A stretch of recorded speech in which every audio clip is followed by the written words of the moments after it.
mandeha par étape ary efa teneniko foana hoe zahay rehefa hiady amin'ny kolikoly a dia tsy ny pirina no atao voalohany a fa ny vaventy dikan'izay miainga avy any ambony a no midina ny anaovantsika anazy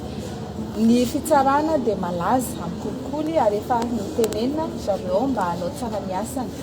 hatreto zany zao dia mandiniky sady mijery iza daholo le tsy manao tsara ny asany izy manao kolikoly a izy ny tena le raha atao dia miandry ny fivoakan'izay zavatra izay tsika fa tsy ny fitsarana manko a tsy olona anankiray na roa na telo misy olona 1000 ao donc raha mitenitsika hoe iza ireo olona 1000 reo manao kolikoly a mila fantatra miaraka amin'ny pirofo iza le tsara manao an'ilay kolikoly. Raha tovin'isitra tojora Befaritra Real TV tena fantanina mipetraka amin'izao fotoana izao le makasika ny lamatotena Rakotomanga dia koa nanao descente tany Mantsomaly Tambabe ve izy sa hoe any amin'ny Mampotony ny ametrahana azy ao amin'ny quartier commun amin'ny Tambabe misy anazy menakay eo amin'ny resaka perquisition ihany koa fantanina mipetraka mantsy hoe lasa ohatran'ny hoe karazana fandrobana le izy ao anatin'izay satria misy izay ny perception ny olona dia tia ivelany dia teneniko mihitsy le satria misy entana very sotr'izany ahoana no ahafana manazava an'izay tompoko hony zay le teneniko hoe le olona victime ny perquisition afaka miteny izay tsy nitenena fa matony misy ny perquisition dia misy zany ny fanadiadiana atao amin'ireny olo ireny ny akabiazan'ireo perquisition natao a dia noho ny antony anankiroa voalohany a misy fitorohana hoe misy basy sy vola anankiroa tanana amin'ireny toerana reny ka raha ohatra ka nalaina ny basy ny vola tao aminy izay hitantsika tamin'ilay perquisition farany teo dia hita mihitsy misy basy sy vola tao a noho ny renseignement izay azonay a hoe reto leto mikonikonina fa anankiroa tanana reto daholo ny renseignement iza nanome vola iza no eritreretina izaran'ilay vola ary iza ny olona eritreretin' zareo a ho ampiasaina amin'izany fanankiroa tanana zany hitantsika fa nisy résultat indraindray a le information azo taraiky vao tonga dia efa mifindra le vola sy le basy a dia ny perquisition tonga efa tsisy ninina tsony ao dia avy eo zareo mody mitaraina simba ny tranonay misy zavatra very tato non fa matoa misy perquisition dia misy fitoriana misy fanadihadiana atao ny perquisition faharoa indray a dia ho an'ireo olona izay objet d'enquête ihany koa amin'ny fanodikodonana volam-panjakana sy famotsim-bola dia misy rehefa misy fanadihadiana atao indray dia ny voalohany indrindra atao dia ny perquisition sy ny gel des avoirs hijerena inona daholo ny fananany inona ny dossier ao ampelantanany ary inona daholo ny pirofo rehetrarehetra mety ho hita ao an-trano. Le perquisition alahady ve tena azo atao? Ny perquisition dia azo atao amin'ny fotoana rehetrarehetra rehefa ohatra ka misy ny urgence. Finaritra Rakotomanana avy amin'ny mahakasika le raharaha membre Rakotomanga nilaza ny filoham-panjakana tamin'ny alahady teo hoe misy ireo avocat efa tonga eto amin'ny resaka dossier manahoana ny filosoantsika ao anatin'izay hoe famerenana andro vola sy ny famerenana ihany koa ny membre Rakotomanga izay. Ny famerenana vola à la fin azany hoe amin'ny fafa rehefa vita ny condamnation dia misy ny atao confiscation sy ny remboursement dia ireo confiscation ireo zany dia izay vola tafiditra ao anatin'ny procédure ao anatin'ny gel des avoirs na ny fanagiazana ny fananan'ny olona na eto atoerana na ny ivelany no anaovana an'izay famerenana ny vola izay very izay alohan'ny famerenana dia misy aloha ny fanadihadiana hoe iza nanao azy ohatrinona ny vola votina ahoana fomba nanodinana anazy aiza daholo ny pirofo rehetrarehetra iza daholo ny nandray anjara mandeha amin'izay ny famotorana mandeha ny fitsarana mandeha ny ino motsy ny fiarovatenan'ilay olona ihany koa dia izay vao ny rina izay vao misy an'ilay hoe fiverenan'ny vola. Le fiverenany mankati tsy rarahina reo le fizatrany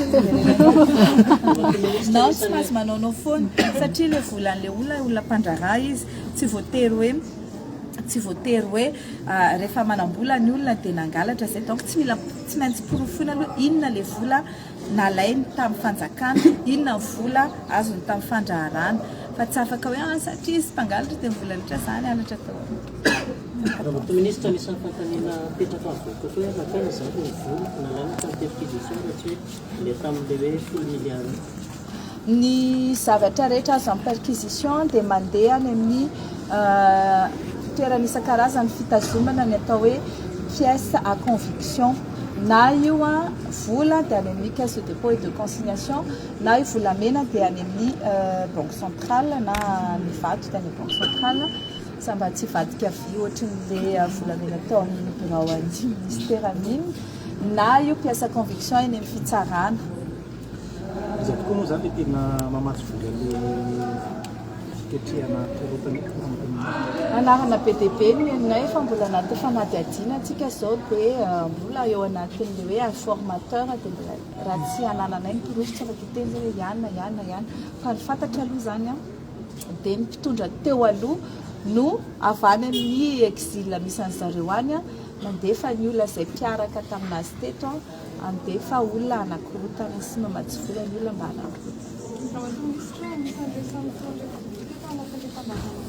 nanavozana efa miomana mikarakara n'le raha famerenana azy aty an-tanindrazana amin'izao ny fitsarana malagasy miaraka amin'ny maorisiana izao hoe zorara io a dia inona ny tena omadika le hoe famerenana ny famerenana anazy an-tanindrazana dia extradition. Ny extradition dia aorianany condamnation.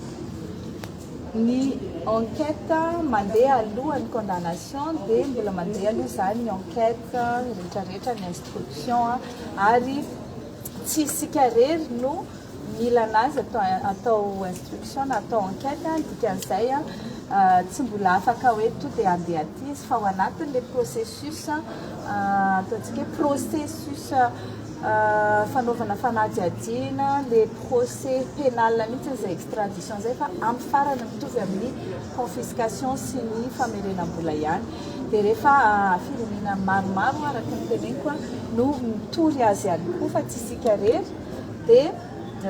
rehefa vita daholo ny fanadihadian'ny olona rehetrarehetra dia afaka mangataka amin'izay Madagasikara hoe etanty amin'izay fa itsika rery aloha zao nangataka extradition fa ny sasany nandefa olona manao enquête sur place.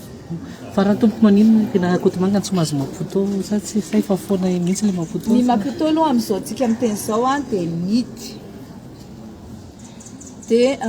ho an'ny olona sasany izay atahorana hitsoaka sy ratsy fitondran-tena dia tsy mahazo omena faveur any amin'ny fonjy fa sao dia hitsoaka na sao dia animba zavatra tsara marihana fa musclé ny fisamborana ny rinara kotomanga satria tena nanohitra ny mpitandro ny filaminana izay nisambotra anazy izy ary nisy naratra voakaikitra tamin'ireo mpitandro ny filaminana izay nisambotra anazy zany hoe potentiellement violente izy zany dia tsy azo apetraka amin'ny toerana mety hoe afany manao zany violence zany. Merci. Ie ny SMMC sy ny dossier hafa izay mety hanenjena anazy amin'ny attribution de marché par favoritisme sy ny abus de fonction izay nataony.